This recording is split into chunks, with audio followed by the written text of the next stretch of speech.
Teman-teman, nama saya Jonathan Janusia dari 12 BTP nomor urut 17 SMK Kristen Trambangsa. Saya di sini ingin sharing dan khotbah untuk ujian praktek agama.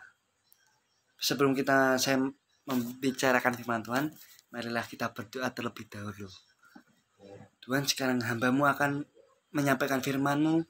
Berkatilah hamba-Mu yang akan menyampaikan, berkati teman-teman, berkati guru-guru yang kami kasih. Terima kasih Tuhan Yesus, berkati orang-orang yang sudah memberkati kami. Ampuni dosa kami satu persatu yang kami perbuat dan kami tidak berbuat. Terima kasih Tuhan Yesus, berkati curahkanlah Roh-Mu kepada kami semua dalam nama Tuhan Yesus. Amin. Saya di sini ambil satu tema, yaitu hidup adalah perjuangan, yang diambil dari Ibrani 10 ayat 32 sampai 38. Hidup adalah perjuangan. Selalu banyak perjuangan untuk meraih suatu namanya kemenangan. Hidup adalah perjuangan.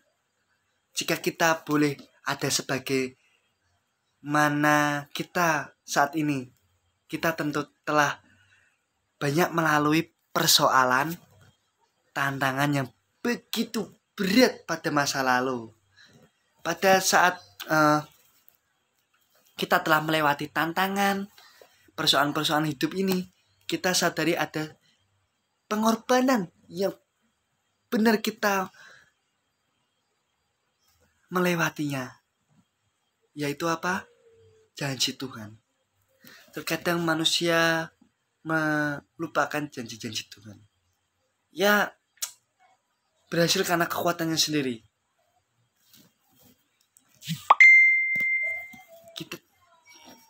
Kita tanpa Tuhan tidak bisa apa-apa, teman.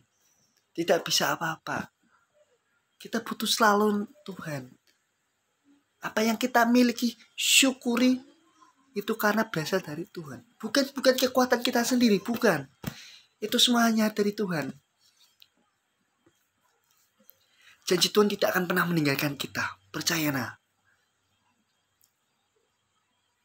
Bukti nyata Tuhan tidak pernah sekalipun meninggalkan kita adalah kita boleh ada sampai saat ini. Nah, kita sampai saat ini itu karena anugerah Tuhan. Kita harus bersyukur, nikmati anugerah Tuhan. Karena Tuhan tuh mempunyai alam semesta yang indah kayak seperti ini.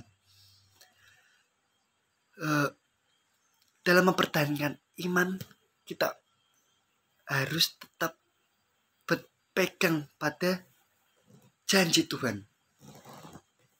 Peganglah janji Tuhan. Teguhkanlah hatimu pada sandaran-sandarannya Tuhan. Tanpa Tuhan kita tidak bisa apa-apa. Karena kita mempunyai keterbatasan. Nah, Tuhan tahu. Mengetahui keterbatasan kita, Tuhan tahu. Karena Tuhan mengirim, yaitu Roh Kudus. Tuhan mengirim Roh Kudus untuk memberitahukan kita apa-apa yang kita pikirkan, apakah itu baik, apa itu jahat. Roh Kudus tinggal di hati kita.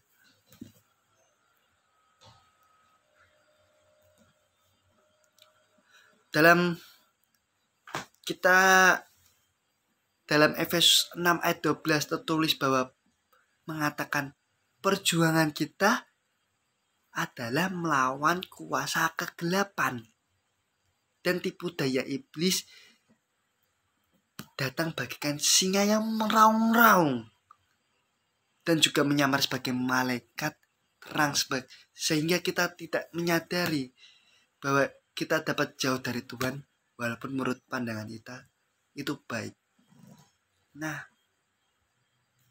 perjuangan kita adalah melawan kuasa kegelapan dan tipu daya iblis seperti singa-singa yang meraung mencari mangsa. Nah, kita kalau tanpa Tuhan kita sengsara, teman.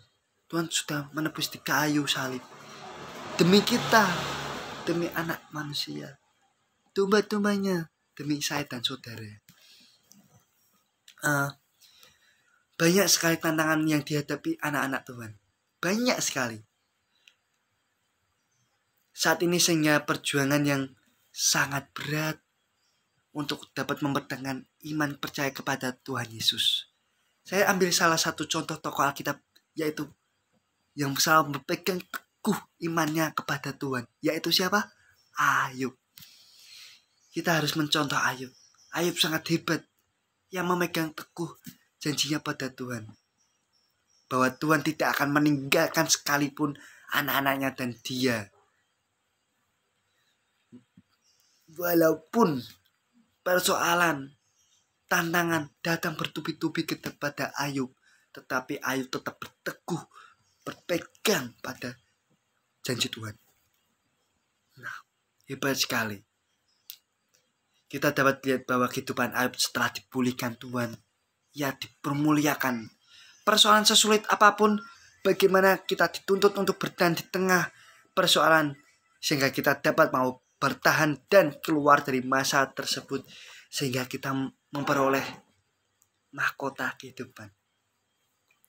Sebagai anak Tuhan, kita harus mahkota kehidupan. Mazmur 37 dikatakan bahwa dengan kita percaya kepada Tuhan, diam dan berlakulah setia kepada Tuhan, dan bergembiralah, sehingga apa yang kita inginkan dan diberikan kepada Tuhan kepada kita, itu Tuhan memberikannya cuma-cuma. Apa yang kita setia berpegang pada Tuhan, Tuhan akan memberikan semua apa yang kita inginkan. Tuhan mengerti isi hati kita.